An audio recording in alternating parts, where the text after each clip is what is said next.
Hello, and welcome to the University of California, Berkeley, in the United States of America.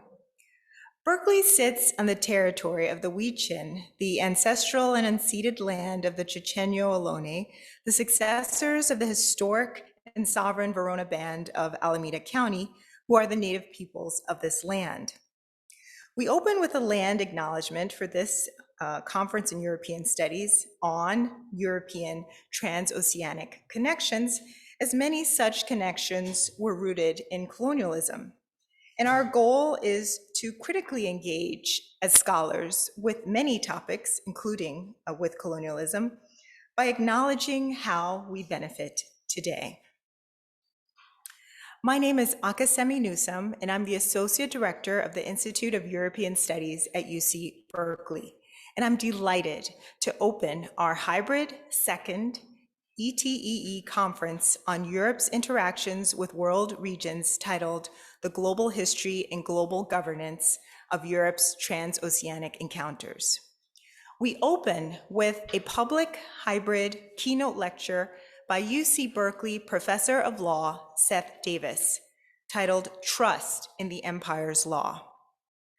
Our team at UC Berkeley organized this conference with distinguished partners in European studies from around the world, including KU Leuven in Belgium, Seoul National University in South Korea, the University of Amsterdam in the Netherlands, Kobe University in Japan, Jawaharlal Nehru University in India, Nanyang Technological University in Singapore, and UNESCO in Brazil. I also wish to highlight that our conference was funded by the Erasmus Plus program of the European Union. Many thanks to all of you for your collaboration and support. Some housekeeping details. Our distinguished speaker, Professor Seth Davis, will lecture for about 45 minutes, and then for the last 45 minutes, the floor will be open to questions from our in-person audience here in Berkeley and to those of you on Zoom. Please do post your questions in the chat as they come to you. Now, about our keynote speaker. Seth Davis is Professor of Law at the University of California, Berkeley School of Law. His research explores questions of sovereignty, responsibility, and redress as they arise in both public and private law. His recent work addresses these questions in several contexts of transnational law and interactions, including colonialism and imperialism, migration and refugee law, and transnational fiduciary law. Seth, the floor is yours. Thank you. I want to begin by thanking the Jean Monnet Network and the Institute of European Studies, and especially Akasemi Newsome, for the opportunity to be with you today. It is an honor to give this lecture in connection with the legacy of Jean Monnet, whose vision of how European nations could live together continues to inspire in many ways, including through the exchange of ideas and debate at this conference. Europe is often in the foreground and always in the background of the work that I do on law and colonialism. And so it is a special honor for me to be joining you for these 2 days of conversation. I will begin by telling a story of how the Haudenosaunee Confederacy found an ally in the Republic of Estonia. Who says you can't find friends in surprising places? The story that I'm going to tell is often told as a story of origins in the history of the human rights of indigenous peoples under international law. Today, I'm retelling this story for a different reason, not to identify origins, but instead to get us thinking about how we got here, to a world in which there are states, say the states of Europe or North America, and there are, for instance, indigenous peoples subject to the authority of states. The story that I'm going to tell gives us a sense of the complexity and contingency of the history of that world. complexity that includes an overseas trip by a Haudenosaunee diplomat who, while traveling on a Haudenosaunee passport, found a friend in Estonia. In 1873, Levi General was born on the Six Nations Reserve in Ontario, Canada. He would eventually become the Speaker of the Council of the Six Nations of the Haudenosaunee Confederacy, which you may know as the Iroquois Confederacy, since that was the term used by French and English settlers. Levi General would come to be known to Europe and to the world as Deskahe, which is a word that refers to a traditional Haudenosaunee title, an office within the government of the Haudenosaunee. Among other things, Deskahe would be the one to bring the Haudenosaunee and Estonia together. Deskahe was a member of the Cayuga Nation. The Cayuga Nation is one of the original 5 nations of the Haudenosaunee. The other original members of the Confederacy are the Mohawk Nation, the Oneida Nation, the Onondaga Nation, and the Seneca Nation. And later, they were joined by a 6th nation, the Tuscarora Nation. The homelands of the 6 nations are in what's now parts of the northeastern United States and Canada. Levi General, as I said, was born on the Canadian side of the border that runs through the territories of the 6 nations. And for a time, he worked as a lumberjack in the United States after leaving home, after finishing school. But following a serious injury, he couldn't do that work anymore, so he returned home to farm on the 6 Nations Reserve. And it turned out that Levi General was a gifted leader and speaker. And eventually he was selected to be the deputy speaker and then later the speaker of the Confederacy Council. By the 1920s, the Canadian government had stopped respecting treaty promises that reserved the Grand River Territory to the 6 nations. So in 1921, the council hired an attorney, George Palmer Decker. And with the council's authorization, Deskahe and Decker set out for London. There, Deskahe petitioned King George V's government to fulfill the promise of protection that the British had made in a 1784 treaty. The petition asked the British to intercede on behalf of the 6 nations in their growing conflict with Canada. By this time, the Canadian government, which was trying to consolidate its authority after World War I, was threatening to dissolve the traditional Haudenosaunee government and to replace it. The British government denied the petition's demand for redress, saying it was a matter for domestic Canadian law to address instead. The Royal Canadian Mounted Police, the Mounties, raided the 6 Nations Reserve and built a permanent barracks there. Deskahe next appealed to the League of Nations, first with the support of the Dutch government. The Haudenosaunee Memorial to the League requested membership in the League and also requested action to stop Canada's encroachment upon the 6 Nations territories.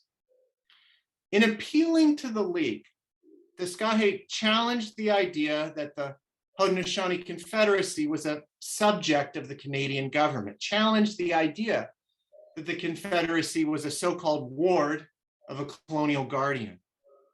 Now, the risk in appealing to the League was, as I will discuss, that it represented a European system of international law and international relations, one that threatened the Haudenosaunee, whose system of relations among peoples is represented in the Guswintah, or the 2-row wampum, which I also will discuss in this lecture today.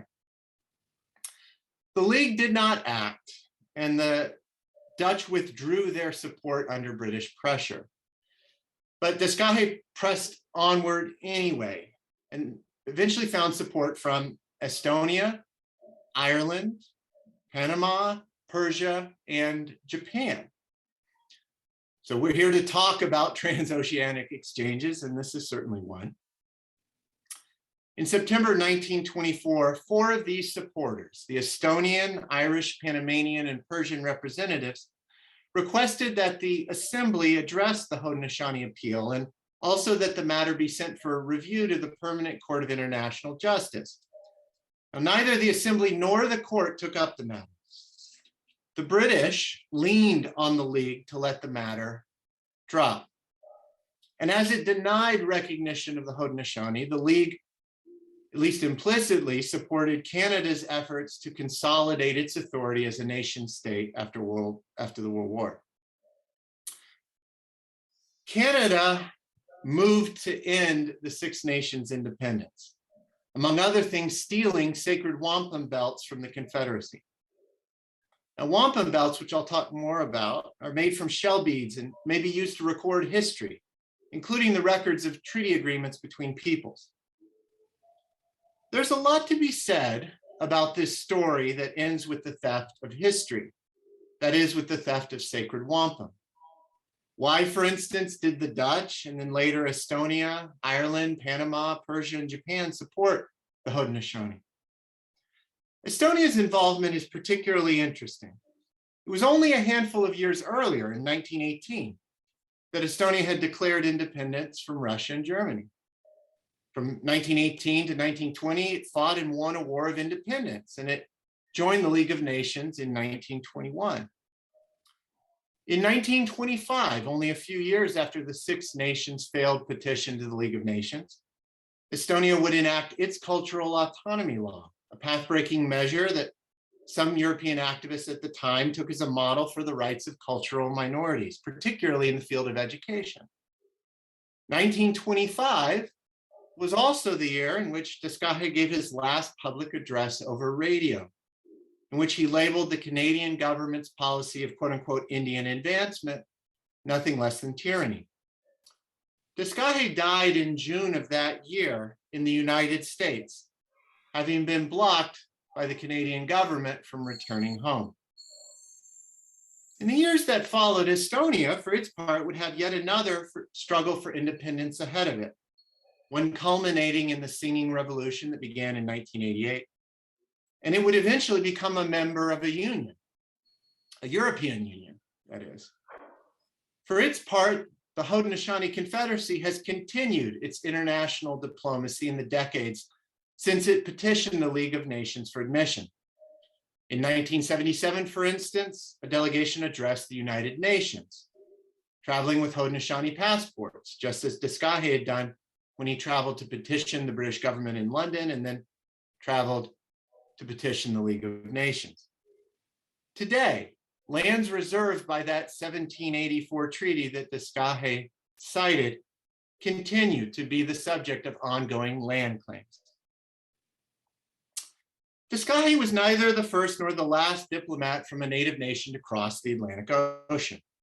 Anishinaabe, Cherokee, Haudenosaunee, Missouri, Muscogee Creek, Osage, Oto delegations all did so before him. In his book, The Red Atlantic, Native American Studies scholar Jace Weaver retells many of the stories of these transoceanic, transatlantic travels, including Desgaje's story. Like Paul Gilroy's The Black Atlantic, from which Weaver draws inspiration, not least for his title, The Red Atlantic makes clear that the Atlantic was not, is not, some sort of hermetic seal for Europe. How should we understand the world in which the Haudenosaunee Confederacy found a friend in the Republic of Estonia? What was the legal system within which Desgaje appealed to Britain and then to the League of Nations to intercede on behalf of the Six Nations?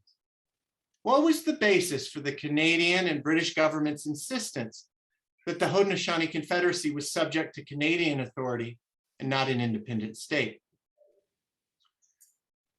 Answers to these questions lie in understanding how trust, as a transnational legal, political, and economic order, has played an important role in the law of empire.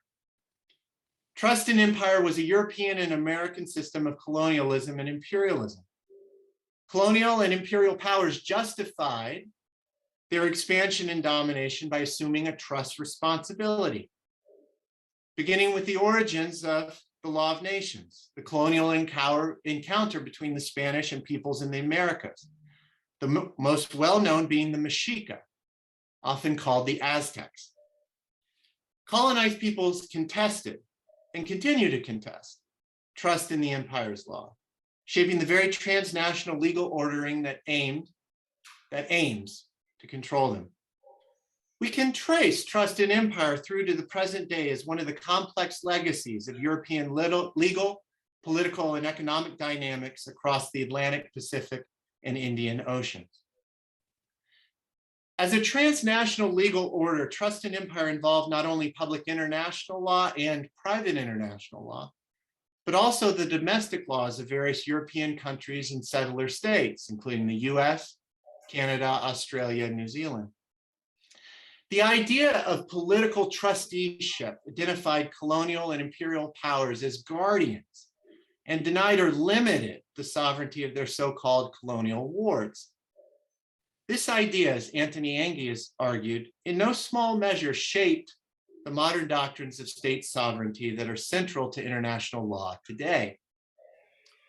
This transnational order was not only a legal and a political order, it was also an economic order. Trust in empire involved doctrines of private law, including what we would now call corporate law, that facilitated the expropriation of land and labor. Corporate power is central to the story. The law went so far as to assign corporations sovereign authority and trust responsibilities in some cases, such as in the case of the English East India Company. At the same time, this transnational legal order denied colonized peoples access to remedies for colonial wrongs, as Descahe discovered during his time in Europe on behalf of the Haudenosaunee Council. What, if anything, does trust in empire have to do with European studies? I'm not going to try to answer that question directly. I will, however, share my perspective from outside the field on ways in which understanding trust in empire requires understanding Europe and vice versa. There are 3 points that I'll stress. First, studying trust in empire helps us understand how Europe, though not just Europe, has thought about sovereignty and participated in the construction of an international system of sovereign nation states. Second, it helps us understand the power of European, though not just European, corporations, particularly their power abroad, and the role of capital and private law in colonial and imperial rule. The development of political trusteeship was part of a larger transnational legal order of sovereignty, capital, and corporate power. Third, and finally, taking seriously Descahe's petition, and more generally, modern indigenous critiques of trust in empire, helps us understand that trust in empire's civilizing mission is the European vernacular. For all its universalizing rhetoric, trust in empire is a form of local knowledge. It is one way, not the only way, of understanding relations among peoples. So the first point I want to make is that the idea of trusteeship is important to the construction of sovereignty in European international law over time. A trusteeship is one type of fiduciary relationship. So what's a fiduciary relationship? It's a legal concept. A fiduciary is a person. It can be an actual human being or a legal person. A lawyer, who, I hasten to point out, is an actual human being, is a fiduciary for their clients. A bank, not an actual human being, serving as a trustee for the grandson that just can't be trusted to manage money, is a fiduciary too. A fiduciary has authority over another person's interests and a duty to act for the benefit of that person, not for the fiduciary's own benefit or the benefit of some third party. This is the fiduciary duty of loyalty, the core duty of fiduciary law. In the common law of trust, for example, the duty of loyalty prohibits a trustee from engaging in self-dealing or acting on the basis of a conflict of interest. Civil law countries, take Germany, for example, they lack the common law trust, but still describe the fiduciary's core obligations in terms of loyalty as well. What I want to convey here is some sense of why, as I'll talk about in a moment, imperial powers would reach for the fiduciary frame in order to give legal order to imperial domination. It might seem strange, even self-defeating. Fiduciary law imposes enforceable duties. It gives the beneficiaries rights to remedies against faithless fiduciaries. Yet fiduciary law does something else too. It authorizes fiduciaries to intervene in the lives of beneficiaries. The law does not expect a trustee to leave her beneficiary alone. To the contrary, we expect her to make choices for her beneficiary. The law directs the fiduciary to decide what's in the beneficiary's best interest. Fiduciary relationships displace the beneficiary's own agency. It's the fiduciary, not the beneficiary, who manages the beneficiary's affairs. And in this way, fiduciary relationships can involve usurpation. The fiduciary makes decisions. The beneficiary lives with the consequences. The fiduciary frame is a flexible one in the law, flexible enough to encompass a wide range of relationships in which there is more or less displacement of the beneficiary's autonomy. To get a sense of the potential complexity, I want you to consider with me the following list of proper nouns. I'll ask you to think with me about what, if anything, the members of this list have in common. Here's the list: Belgium, Luxembourg, Switzerland, Andorra, Liechtenstein, Monaco, San Marino, Montenegro, Romania, Serbia, Albania, Bulgaria, Bosnia and Herzegovina, Tunis, Morocco, Madagascar, the Congo, Uganda, Kenya, Cuba, the Philippines, Tibet, the princely states of India, the Cherokee Nation, the Aboriginal peoples of Australia. What, if anything, do the members of this list have in common? I imagine that one thing strikes you immediately about the list. Some of the members on it are nation states under international law, and others aren't. There's another remarkable feature of the list. Some of the members on it were colonial powers. Others were colonized but fought for and won their independence as nation states. Some still face colonial rule. Lumping all the names on this list together might seem wrong-headed.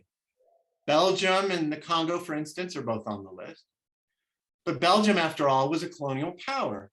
King Leopold II created the International Association of the Congo in 1876, which led to the creation of the Congo Free State. And later in 1908, Belgium annexed the Congo. So we might say there's nothing that unites all the names on this list. Except there is something quite specific that they all have in common. I've compiled this list from two monographs printed in Washington, D.C. by the US Government Printing Office in 1919. Both were about wardship in international law. Indeed, that's the title of the first monograph, whose author was Charles Fenwick. Fenwick was a professor of political science at Bryn Mawr and a president of the American Society of International Law. Fenwick's monograph focused upon states that were or had been, quote unquote, wards of other states. The second monograph, published in the same year, is The Question of Aborigines in the Law and Practice of Nations by Alpheus Henry Snow. Like Fenwick, Snow was a member of the American Society of International Law.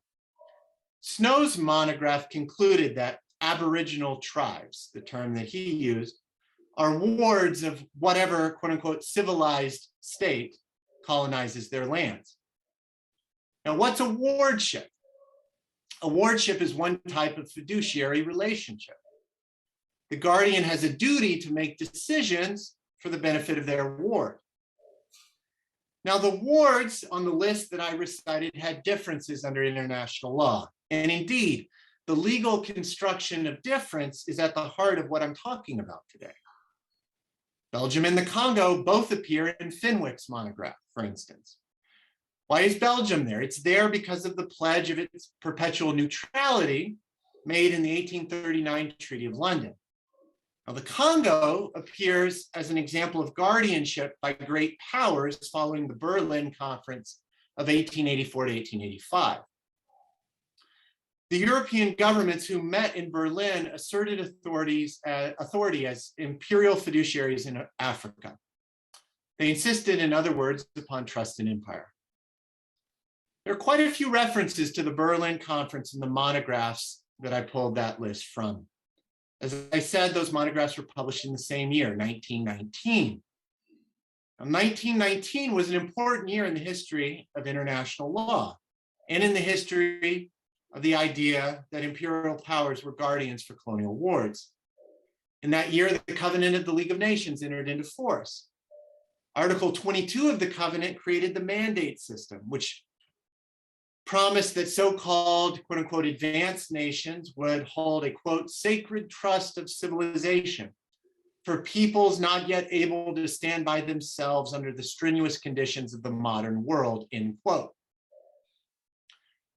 Racism and religious bigotry were central to this idea of a sacred trust of civilization. Fenwick's Wardship in International Law put it plainly. Its table of contents distinguished states outside European civilization, non-European and non-Christian states, as Fenwick defined them, from states inside Europe.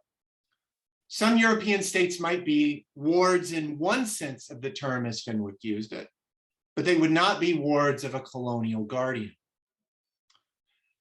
It's not surprising to see the US government printing office publishing Fenwick's monograph and Snow's monograph in 1919. US President Woodrow Wilson played an important role in the creation of the League of Nations mandate system. The original proposal for the mandate system, crafted by General Jan Smuts of South Africa, included parts of Europe that had been under the rule of the Austro-Hungarian Empire, the Ottoman Empire, and the Russian Empire.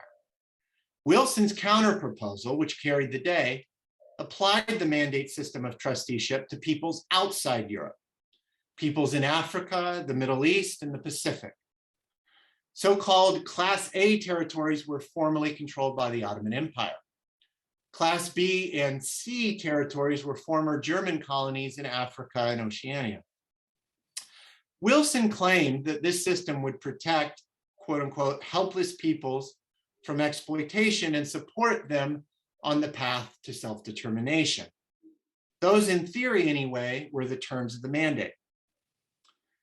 Now, 1919 wasn't the first year that Europeans and Americans claimed that their governments were fiduciaries for other peoples. In 1831, the United States Supreme Court said that the US government was a guardian for American Indian tribal nations in the first of two cases that involved the Cherokee Nation. The homelands of the Cherokee Nation are in the southeastern United States, and you may recall the Cherokee Nation's name because it was on the list that I recited earlier. The Cherokee cases are a good example of the complexities of the wardship concept and reveal one way in which indigenous peoples in North America drew upon European examples and European international law to try to create space for their own territorial sovereignty. On July 24th, 1830, the Council of the Cherokee Nation offered their account of the Cherokee Nation's political and legal relationship with the United States in an address to the people of the United States. This address was printed in the Cherokee Phoenix and Indians Advocate, which was a Cherokee newspaper, is a Cherokee newspaper today. At the time, the Cherokee Nation was under threat from the state of Georgia, one of the original 13 states of the United States, and later one of the Confederate states during the US Civil War. After gold was discovered in Cherokee territory, the state of Georgia tried to terminate the Cherokee Nation's territorial sovereignty and open up its lands to white settlement. The Cherokee Nation appealed to the United States government for protection, and in its appeal, the Cherokee Nation pointed to two treaties between it and the United States that contained promises of protection. The first of the two Cherokee cases was dismissed on jurisdictional grounds. In the second case, Worcester v. Georgia, the US Supreme Court held that the state of Georgia had no authority over the Cherokee Nation because of its treaties with the United States. Now here, there's an interesting connection to Europe. The Cherokee Nation's lawyers pointed to European examples in European international law to make their arguments. And the Supreme Court of the United States accepted those arguments. It cited in particular Vattel's Law of Nations, which was among the most influential legal commentaries in the US at the time. Vattel wrote of tributary states that had entered into treaties placing themselves under the protection of a more powerful sovereign while retaining their rights to self-government. The US Supreme Court wrote, quote, "Examples of this kind are not wanting in Europe. Tributary and feudatory states," says Vattel, "do not thereby cease to be sovereign and independent states, so long as self-government and sovereign and independent authority are left in the administration of the state," end quote. In analogizing Native American tribes to tributary states in Europe, the US Supreme Court wasn't writing on a blank slate. The analogy developed out of diplomacy and conflict between tribes and settlers. Tribal leaders invoked ideas from the Law of Nations along with ideas from indigenous diplomacy during these conflicts. The Cherokee cases give us a sense of the complexities of contests over political trusteeship. In essence, the Cherokee Nation argued that it was a beneficiary of a limited trust, a treaty promise of protection. It was like various European states that enjoyed similar treaty promises. In making this argument, the Cherokee Nation pushed back on those strands of European international law and trusteeship that were cited to oppose indigenous sovereignty. Vattel, for instance, argued that Spaniards usurped the sovereignty of the Mexica Empire, better known to the world today as the Aztec Empire, when they captured Tenochtitlan and deposed Emperor Moctezuma. By contrast, Vattel mused, Indians in New England were, quote unquote, wandering tribes, not sovereign states. Vattel wasn't the first European jurist to build a theory of sovereignty, in part by distinguishing between Europeans and indigenous peoples and among indigenous peoples. 300 years before the US Supreme Court decided that the Cherokee Nation was like a tributary state, so in 1532, Francisco de Vitoria, the Spanish theologian and jurist who's credited as a founder of the Law of Nations, reasoned that the Spanish crown had authority to rule over indigenous peoples as a guardian of natural rights in the Americas. As Professor Robert Williams has argued, Vitoria's lectures set the basic terms of colonial guardianship. Vitoria asked whether Europeans could legitimately claim to rule those peoples he called Indians. He didn't answer this question the way some other theologians and jurists of the time did. He didn't, that is, deny that Indians had moral agency. He didn't deny that Indians had governance. He didn't deny that they had natural rights. Now, Vitoria might have concluded that European sovereigns could not legitimately claim to displace Indian self-government, but he didn't conclude that either. Instead, Vitoria thought that the Spanish could claim authority over Indians in response to tyranny and oppression. European visitors, that is, conquistadors, clerics, merchants, laborers, had natural rights that Indian peoples were bound to respect. Indians, moreover, had natural rights. If Indian governments did not respect the rights of European visitors or Indian individuals, European rule might be justified to guard those rights. Europeans might, in other words, act as guardians to guarantee fundamental rights. In embryonic form, this was a sacred trust of civilization. This was a version of the idea that the League of Nations made an organizing principle of international law and international relations in 1919. 1919 wouldn't be the last time European powers arrogated to themselves the mantle of fiduciary rule. After World War II, with the creation of the United Nations, came the creation of the UN Trusteeship System, successor to the mandate system of the League of Nations. The UN Trusteeship Council suspended its operations in 1994 when the last trust territory, Palau, became a UN member. In an era of self-determination and decolonization, the trusteeship idea is tainted by its racism and its associations with colonialism. But the idea hasn't gone away. It reappears from time to time. It popped back up, for instance, in some discussions of international missions in Kosovo and Bosnia and Herzegovina. It popped back up in the US and UK's coalition provisional authorities' occupation of Iraq, or at least some discussions of that. And it still today forms the basis for some of the law concerning indigenous peoples in settler states, such as the United States and Canada. Not to mention, it forms part of the US law concerning overseas territories.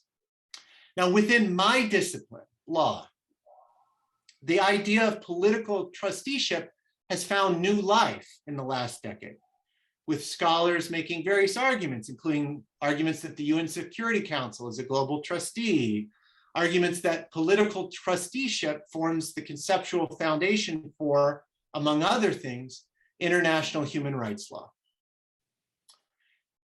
In recent years, there's been a lot of attention to the question of corporate responsibility for human rights violations. And it's here that I want to focus upon corporate power as a component of the transnational legal order of trust and empire. If you're familiar with the history of political trusteeship, there's a name you'd expect me to mention that I haven't mentioned yet: Edmund Burke. Burke, the political philosopher, was born in Ireland, which you'll recall was one of the Haudenosaunee Confederacy's supporters as Discahe petitioned the League of Nations.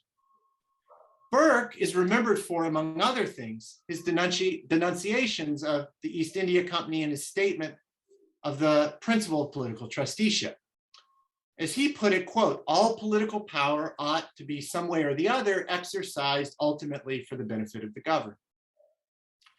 The India Act of 1784 recognized a version of this trusteeship when it directed the company to secure the quote unquote happiness of those subject to it within British India. This mandate linked imperial trusteeship and what we might now call corporate social responsibility.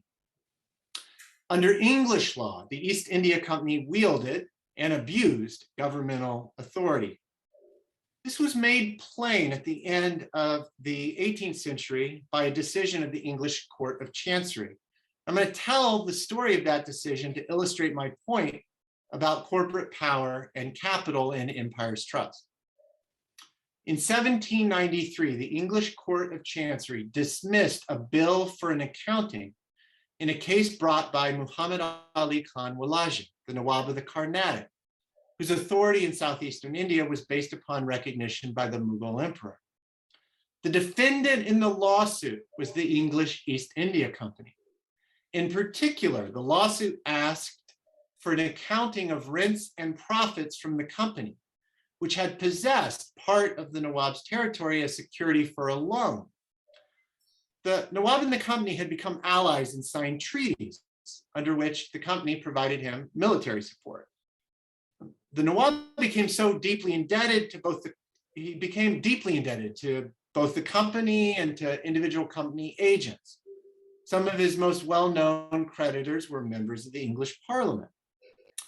To obtain repayments and secure their loans, the company and company officials accepted rights to farm the Nawab's territory for taxes. That is, they had rights to revenues from taxes on peasants within the Carnatic. With his debts mounting, the Nawab directed his attorneys and agents in London to lobby the company and Parliament for a policy change. The Nawab's attorneys also sought aid from the Court of Chancery, hoping that an equitable accounting of the company's books would show that the company had received more revenues from tax farming than what the Nawab owed. At the time, the Court of Chancery was responsible for developing the English law of fiduciary relations. The Nawab's attorneys were asking for a traditional equitable remedy, one available as a matter of course to enforce, among other things, a fiduciary duty. The Court of Chancery dismissed the Nawab's lawsuit, however. Chancery held that the company's treaty with the Nawab was not subject to the jurisdiction of a domestic court. Hands off, in other words, was the message. The court had no authority to adjudicate the dispute, except the case was it was a contest for empire that the court did not avoid, even as it professed to do so. The Court of Chancery did state a legal conclusion in its opinion, one that illustrates the power of corporate actors from imperial states. The court held that the East India Company had authority under English law to act as an independent state within India, while at the same time denying jurisdiction to review its actions. The court did not avoid this question of political sovereignty, it answered it. Capital had its role to play in imperial trusteeship, or perhaps I should say that imperial trusteeship had its own role to play in capitalism. In thinking about Chancery's decision, I can't help but recall the later statement of Sir Frederick Lagarde, who famously wrote of the dual mandate in British tropical Africa. What was that dual mandate? Quote, "We develop new territories as trustees of civilization for the commerce of the world." To this day, European countries, not to mention settler states such as the US or Canada, continue to confront the question that the Chancery Court confronted in 1793 when it dismissed the Nawab's lawsuit against the East India Company. Will the courts be open to claims from abroad against corporate defendants? Now, much has changed in international law and international relations since 1793. Of course, not least the rise of international human rights law. But a question of corporate power and accountability persists. Corporate law is a type of fiduciary law. It addresses the scope of corporate accountability. Are corporations accountable to only their shareholders? Or instead, are they accountable to other constituencies and to other purposes beyond the maximization of shareholder value? To what extent, for instance, are corporations accountable for human rights violations in their supply chains? Beginning in the United States in the 1980s, tort litigation, particularly under the Alien Tort Statute, became a transnational regime of civil lawsuits for human rights violations, including in cases against multinational corporations. Corporations responded by arguing that the US courts did not have jurisdiction over transnational human rights litigation against corporate defendants. Critics of ATS litigation argued with some force that it was just another form of imperial intervention in other countries. At the same time, multinational corporations said, in effect, trust us. That is, they publicly committed to self-regulation in the area of human rights. Now, over the past decade or so, the US Supreme Court has made it very hard for litigants to sue in US courts for human rights violations abroad. European courts, however, are becoming more receptive to suits against parent companies for rights abuses resulting from their operations abroad. Europe is moving more and more towards laws requiring companies to monitor and disclose their human rights practices. France's law on the corporate duty of vigilance, for example, requires large companies to create, publish, and implement vigilance plans to address risks of human rights abuses within their supply chains. Corporations must establish vigilance plans that identify risks and prevent, quote, severe impacts on human rights and fundamental freedoms, on the health and safety of persons, and on the environment. Some corporations have taken the position that the relevant risks are only those to the companies themselves. And at least early on, some have treated vigilance planning as a tick the box exercise without really engaging with stakeholders. Now, this may change, we'll have to see. The French courts have recently confirmed that plaintiffs don't have to bring claims under the law in a commercial court that's staffed with industry professionals, but instead can choose to sue in civil courts. The question is whether this and similar laws will challenge corporate power or instead facilitate corporations managing human rights as yet another component of business risk. It's too early to say, but it's not too early to ask whether and to what extent we can trace these developments back to the imperial and colonial histories of Europe and the growth of imperial trusteeship and corporate power. What has changed? What has remained the same? It's here, in conclusion, that I want to return to the story of Disgahe and the wampum that the Canadian government stole. In advocating for the Haudenosaunee Confederacy in Europe, Disgahe drew upon European international law. But that was not the only source of norms and ways of thinking about what we now call international relations. Haudenosaunee diplomats had been spending several centuries telling Europeans that theirs wasn't the only way of looking at relations among peoples. European international law, including trust and empire, was only one vernacular, one local knowledge. The Six Nations wampum are a record of this point. Diplomacy between Indians and non-Indians during the colonial period in North America was intercultural, as Professor Williams has stressed. Diplomatic idioms of the Haudenosaunee Confederacy, such as the covenant chain linking peoples, they're ubiquitous in records of the period. And such terms from Haudenosaunee diplomacy, as well as the traditions of other Native nations, they had precise meanings. Shawnee Chief Blue Jacket explained these precise meanings in 1795 during negotiations of the Treaty of Greenville between several tribes in the United States. The term brothers, which was a central idiom, referred to formal equals who were bound together by mutual duties but didn't command each other. The Haudenosaunee Guswintar two-row wampum is a record of this ideal. It pictures two vessels traveling down the same river. The occupants of each vessel leave the other one free to steer its own path. Historically and through the present day, representatives of tribal nations in North America have rebuffed attempts by non-Indians to treat them as conquered peoples. In 1721, for example, when an English negotiator addressed them as subjects of the English crown, representatives of the Haudenosaunee Confederacy replied, in effect, says who? They stated, quote, "Though great things are well remembered among us, yet we don't remember that we were ever conquered by the great king." In 1784 at Fort Stanwix in what's now New York State, Haudenosaunee representatives faced a similarly aggressive stance from US negotiators who asserted that the Six Nations were conquered peoples, not independent nations. These negotiations resulted in a treaty that heavily favored US interests, one that the Council of the Confederacy refused to ratify. Instead, the Haudenosaunee allied with a coalition of powerful Indian tribes, including the Cherokee Nation, and together they petitioned the US Congress. The coalition called itself the United Indian Nations.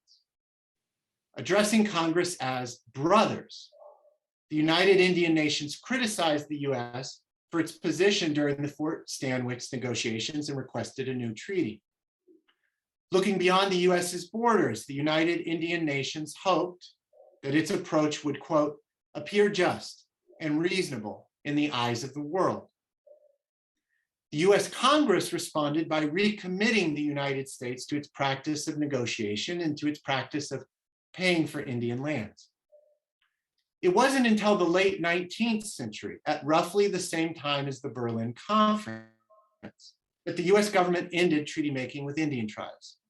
It was during this same period that the US asserted itself as a trustee for an overseas empire. But that's not the end of the story. As professors Kristen Carpenter and Angela Riley have written, Indigenous peoples have emerged as subjects of international law and shaped a jurisgenerative moment in international law. The UN Declaration on the Rights of Indigenous Peoples is the best known example of this moment. Indigenous peoples have pointed to UNDRIP, as the acronym goes, in demanding that states, not to mention transnational corporations, recognize their rights to self-determination, land, and culture. Of course, there are limits to this human rights regime, and it's fair to question whether it fundamentally challenges the international system of state sovereignty that developed in part out of trust in empire. And that's where I want to end, with a final reflection on trust in empire and the construction of the modern world. The two monographs from 1919 that I cited earlier, by Fenwick and by Snow, aimed to address different questions about wardship in international law. Yet they cited some of the same examples: Morocco, Congo, and the Philippines, for instance. And the overlap is telling. The example of Morocco is a particularly interesting one when we think about modern Europe.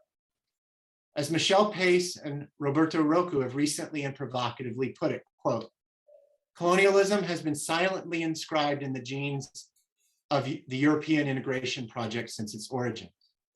For example, the European community turned down Morocco's application to join in 1987. Why?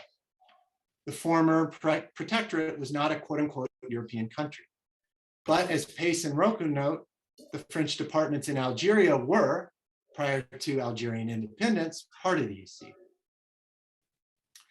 Is it too much to wonder how much the idea of wardship lingers in the construction of modern Europe? Is it too much to wonder whether we can understand Europe today without understanding various European empires and how they once claimed to be guardians for colonial wards? Is it too much, in other words, to ask about trust in the empire's law when we ask about Europe today? Thank you. I look forward to your questions, comments, and concerns. Thank you so much. Please join me in thanking Professor Davis.